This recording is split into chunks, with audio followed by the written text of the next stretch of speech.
This is the Motorola Razr Plus 2024, aka the Razr 50 Ultra, pretty much anywhere else around the world.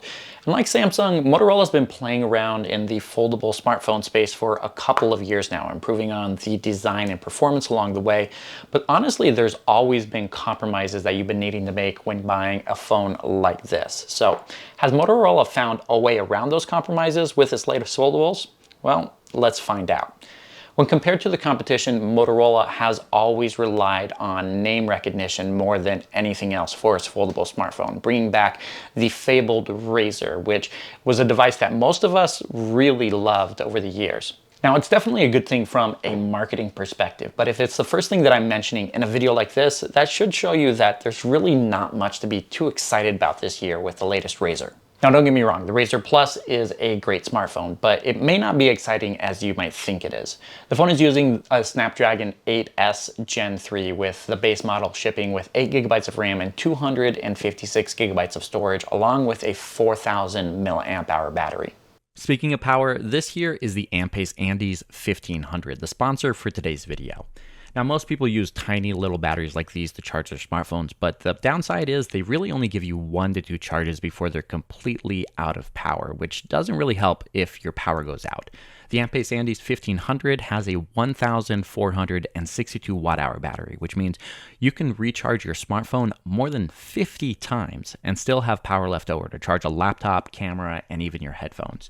It has a total of 6 USB ports, which support up to 100 watt of power delivery over USB-C. And then there's also 4 AC outlets as well, with a 2400 watt inverter so you can plug in other appliances to keep them powered up. It's rated for 6,000 charge cycles and can recharge in only 55 minutes, making it one of the fastest charging on the market. Now that's a whole lot of power. For more details on the Ampace Andes 1500, check out the link in the video description below. Performance-wise, this phone does really great. The chipset is a lot cooler than last year's model, and you get a lot more headroom for gaming as well if you're into that. But even in day-to-day tasks, the phone handles itself incredibly well. The only downside here is that if you are looking at this phone, you're probably also considering the Galaxy Z Flip 6, which comes with a Snapdragon 8 Gen 3, which is a lot more powerful, and also comes with 12GB of RAM. If you are a heavy multitasker, the Razr Plus does deliver on that end, but having 12GB of RAM would have made it even better. The flip form factor isn't quite as versatile as the book-style foldables for multitasking, but the cover display still lends itself to a more versatile user experience. Honestly, I find myself checking emails, replying to text messages, and even using Google Maps with the cover display.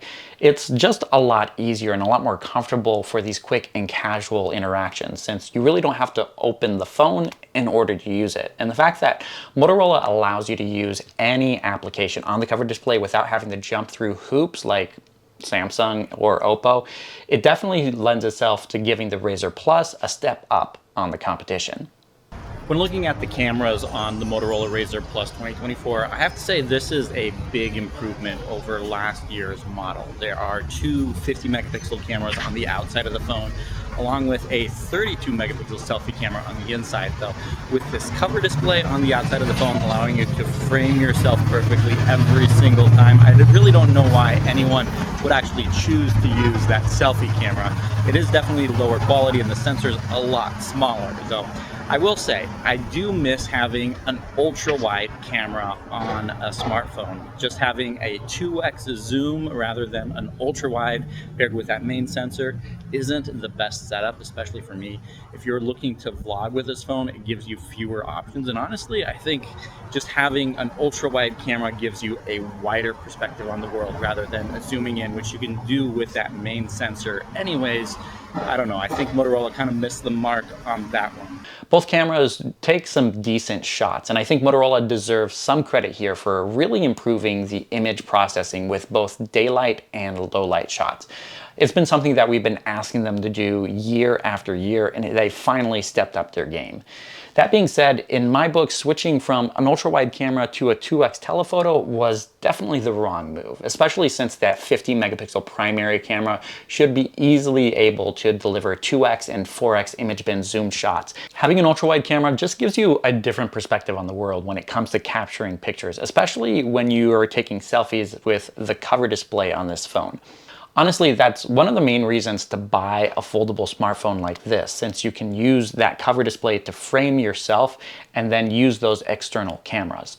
The 32 megapixel selfie camera on the inside is a good improvement over last year's model and does really good in daylight shots, but honestly just falls apart in low light conditions, which honestly doesn't matter because you can turn things around and use those external cameras. Of course, you can just use the design of the flip phone to set the phone down, use it as a tripod, and capture an image of yourself and your friends as well, as long as you take a couple steps back. But we all know that holding a smartphone in your hand always gives you that perfect selfie angle.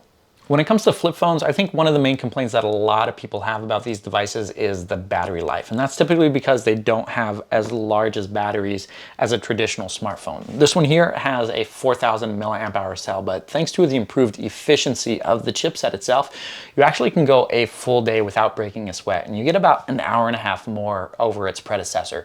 And then when it comes to charging, you do have 45-watt wired charging that allows you to go from 0 to 100% in just 55 minutes, which if you're comparing that to Samsung's device, it's a huge improvement. And then on top of that, you also have wireless charging if you just want to set it down on a wireless charging pad. If you are one of those who's going to be cross-shopping between the Razr Plus and the Galaxy Z Flip 6, I think one of the most important things to consider is just the different approaches that both of these companies use when it comes to the cover display.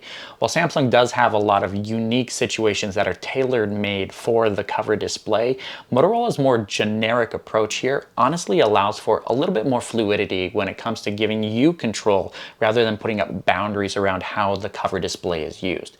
Motorola does have its own cards for the weather, stock, Spotify, and quite a few others, but it also has the ability to launch any application that you want on the cover display and use it just like you're using on the inside of the phone. But also, you have full access to all the widgets from all of your Android apps rather than just a selected curated list. And while I do have to say having a 4-inch display and using that for your applications isn't necessarily a better user experience, having the option to do that and use this exactly how you want makes the Razr Plus just a whole lot more versatile when compared to the competition.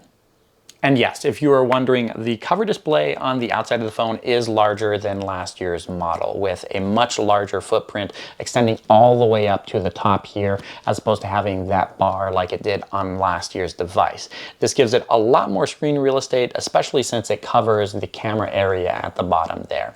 As for the internal displays, Motorola is using a 6.9-inch LTPO AMOLED panel with durability improvements and a less visible crease, as you can probably see here.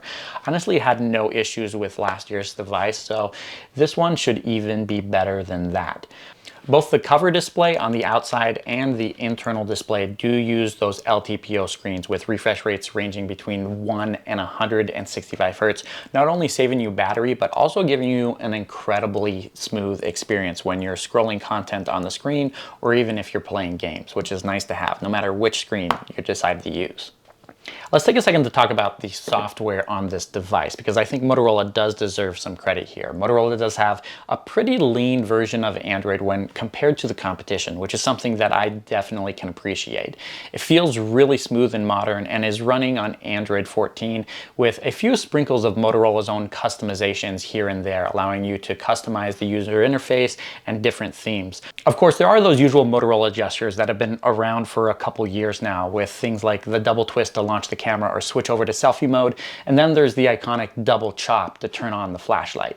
Like pretty much all other OEMs, Motorola is really talking up AI on its devices, promising to deliver some unique collection of AI features on this device. But the full AI experience on this device really isn't quite ready yet. You do have to settle for AI-generated wallpapers and AI-powered replies to your text messages, but that's really all you get right out of the box. So they are partnering with Google to have Gemini on this phone, but pretty much everybody else is doing the same. The only downside when it comes to the software on this device is just how long Motorola plans on supporting it. 3 years of Android updates and 4 years of security patches, which would be okay for a couple of years back, but a lot of other OEMs have stepped up their game, offering 5, even 7 years of Android updates.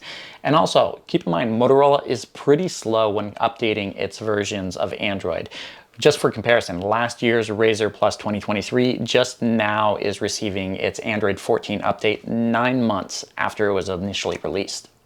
All in all, I do think that the Razr Plus 2024 is a pretty decent improvement over last year's model, especially with that new chipset and the improved battery life as well. Though, personally, I wouldn't be spending my money on this device just because the ultra-wide camera, or not having the ultra-wide camera, is a bit of a deal breaker for me. When compared to the Galaxy Z Flip 6, the Razr Plus does have the price advantage, being $100 less at $999. But if you are buying this phone, you will be giving up not having a flagship chipset, the Snapdragon 8 Gen 3, and also 12 gigabytes of RAM, and of course that ultra-wide camera, which for me is something that I definitely need. Let me know in the comments what you think about the Razr Plus 2024 and whether or not you're going to be buying it this year. Thank you guys so much for watching, and I'll catch you in the next one.